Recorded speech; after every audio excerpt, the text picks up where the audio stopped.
মায়ের কোল খালি হোক, এটা আমি চাই না। কারণ আমি তো বাবা মা সব হারিয়েছি, আমি তো জানি হারাবার ব্যথা কত কষ্ট।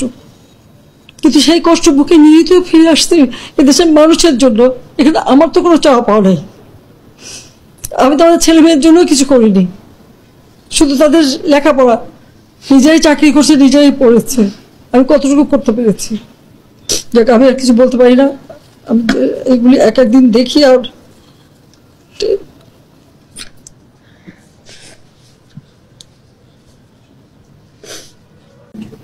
যে সমস্ত ঘটনা ঘটেছে আর যেভাবে মানুষগুলি ক্ষতিগ্রস্ত হয়েছে আর যারা মারা গেছে, আমি তাদের আত্মার মাগফিরাত কামনা করি। আর যারা এখন আহত, তাদের সকলের চিকিৎসা সুষ্ঠুভাবে হচ্ছে। আমি আমাদের ডাক্তার, নার্স বা কর্মচারী সকলকে আমি আন্তরিক ধন্যবাদ জানাচ্ছি যে তারা দিন রাত অক্লান্ত পরিশ্রম করেছেন।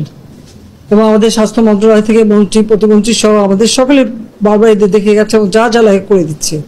আজকে চিকিৎসার জন্য যা যা লাগবে আমরা করে দেবো, করে দিচ্ছি। আর যারা পা হারিয়েছে বা হাত হারিয়েছে, আমরা কৃত্রিম পায়ের ব্যবস্থা করে দেব, যাতে তারা আবার সুস্থ মানুষের মতো চলতে পারে, নিজের কাজ করতে পারে। এবং যারা এইভাবে আগুন দিয়ে পুড়িয়ে মানুষের সে কষ্টে আবার ফেলে দিল, তাদের বিচার দেশের মানুষকে করতে হবে। আমি খালি সকলের সহযোগিতা চাই। আর এইভাবে মায়ের কোল খালি হোক, এটা আমি চাই না। কারণ আমি তো বাবা মা সব হারিয়েছি, আমি তো জানি হারাবার ব্যথা কত কষ্ট। কিন্তু সেই কষ্ট বুকে নিয়ে তো ফিরে আসতে এদেশের মানুষের জন্য। এখানে আমার তো কোনো চাওয়া পাওয়া নাই। আমি তো আমার ছেলে মেয়ের জন্য কিছু করিনি, শুধু তাদের লেখাপড়া।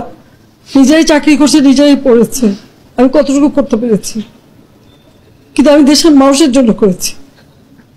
আজকে অন্তত মানুষের ভাত খাবার ব্যবস্থা, চিকিৎসার ব্যবস্থা, তাদের কাজের সংস্থা সবই তো করে দিচ্ছিলাম। যখন আমরা এক উন্নয়নশীল দেশে মর্যাদা পেলাম, তখনই এই তাণ্ডব করে ঠিক যে জায়গাগুলি মানুষের সেবা করবে সেই জায়গাগুলিতেই আঘাত। কোটা সংস্কার আন্দোলন, কোটা তো আমি বাতিলই করে দিয়েছি।